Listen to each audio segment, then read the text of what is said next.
So magandang umaga guys. So mayroon na naman tayong gagawin dito.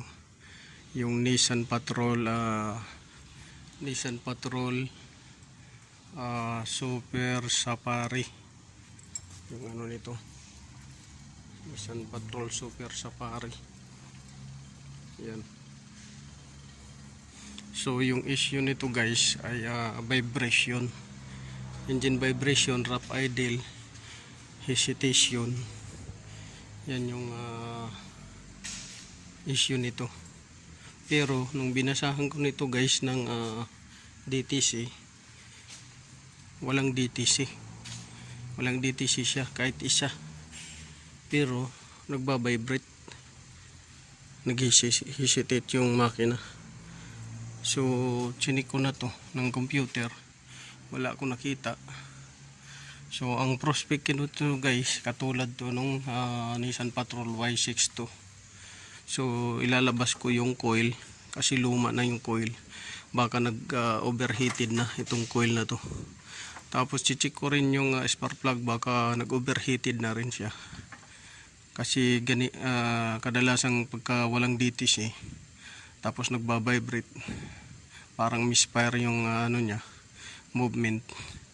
Sigurado yan may failure yan sa ignition coil at saka sa spark plug. Overheated na siya guys. Tapos chichik natin yung idle control niya doon sa throttle body. Ito, idle control niya dyan sa throttle body.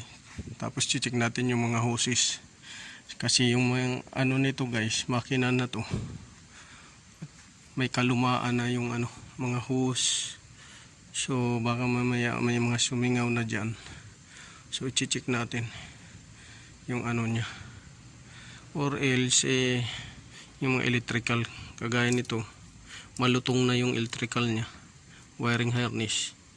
Kadalasan dyan mayroon ng mga high resistance yung niya. So yan yung natin gagawin ngayon na makina. So Nissan Patrol yan guys na Super Safari ang ating gagawin ngayon.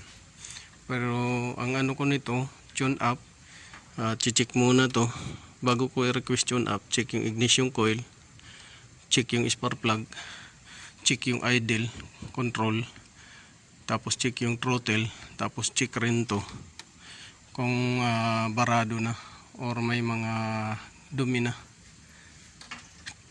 Tapos check ko yung niya, mga hoses at saka yung injector niya. So yun yung natin guys. So yung nito guys is design ng injector nito ay direct injection. Yung niya, fuel port, ito nasa bunganga na ng cylinder head. So isa rin yung kaya kahapon nung dinayagnos ko to, na-request ko injector cleaning, ignition checking, tsaka baka overheated time na siya, yung spark plug at tsaka ignition, tapos cleaning ng throttle, tapos idle control. So injector cleaning, throttle cleaning, idle control cleaning, map sensor cleaning, and checking ng ignition coil at saka spark plug. So ito dito guys, kasi may flapper pa yan guys dito sa plenum na to, may flapper pa to. Kasi ang design nito parang multi-air, parang multi-air siya guys, yung design ng flapper niya. Dito may flapper sa throttle, dito may flapper din dito sa plenum niya, chamber. So yung design nito parang multi-point yung hangin niya. Pagdating dito direct engine injection naman. So yun lang guys, may kalumaan na nito. So medyo critical yung paghanap natin nito, kasi gaya ng hose, gaya ng electrical wiring harness, connector, baka may nag-loose na corrosion. So pero maganda pa yung itsura, maalaga yung may-ari nito, makinis pa, pina-restore pa niya.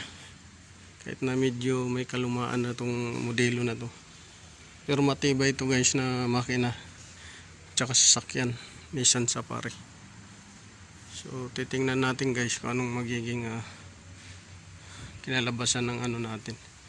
Pero initial findings ko doon sa computer, may nakita ko something na kailangan na i-check, gaya ng injector pulse, throttle,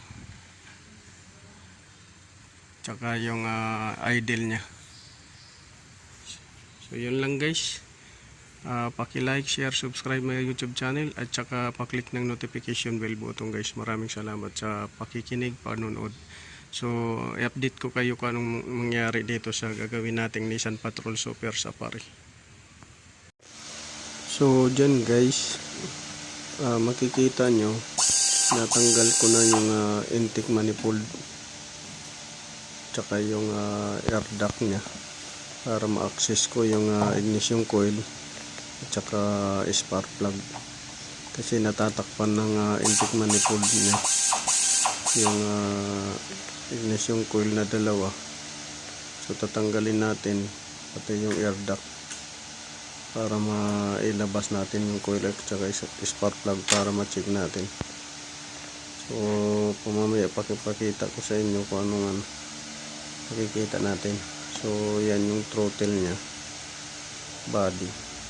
So i-check rin natin yung kondisyon ng throttle body mamaya kung anong makikita nating failure. Pero sa initial findings ko, barado yung throttle body. Tapos mayroon na naglulos doon na sa potentiomer nya, control. So mamaya malalaman natin kung anong sitwasyon ng ignition coil saka spark plug guys.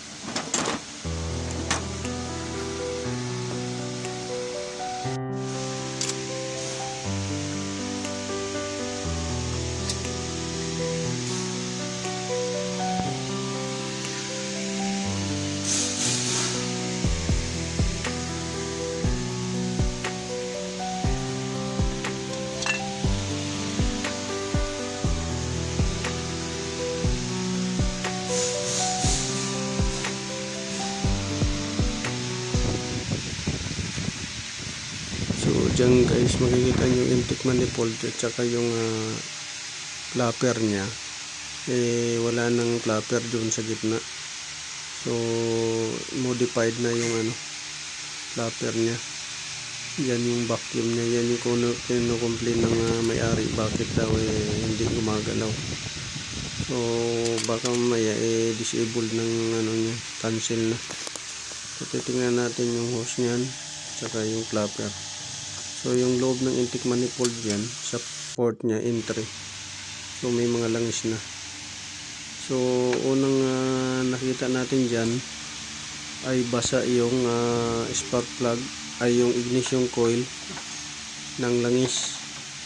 Pangalawa, yung ignition number 3 and 4 sunog. So yan makikita nyo may mga langis,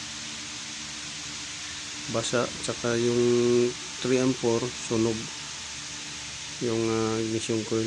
So tama yung cross check natin guys na may sunog yung yung coil dyan. So yung spark plug dyan nakita ko rin number 3 and 4, so overheated na siya. So nakita natin yung failure dyan guys. Tapos maraming langis doon sa entry ng so ibig sabihin barado yung PCB. So nahanap natin guys yung failure. So yung 3 and 4 na coil sunog, yan makikita nyo. Tapos yung naglalangis na siya. So i-request natin sa may-ari change ng valve cover gasket tsaka spark plug seal doon sa valve cover dahil naglalangis na. Nagja-jump spark na yung issue talaga niyan, yung failure niya tsaka yung symptoms niya So yun lang guys. So update ko kayo kung okay na yung sasakyan. Maraming salamat sa pakikinig, maraming salamat sa panonood. At sana may nakuha kayong aral o tricks dito sa ginawa nating diagnose guys.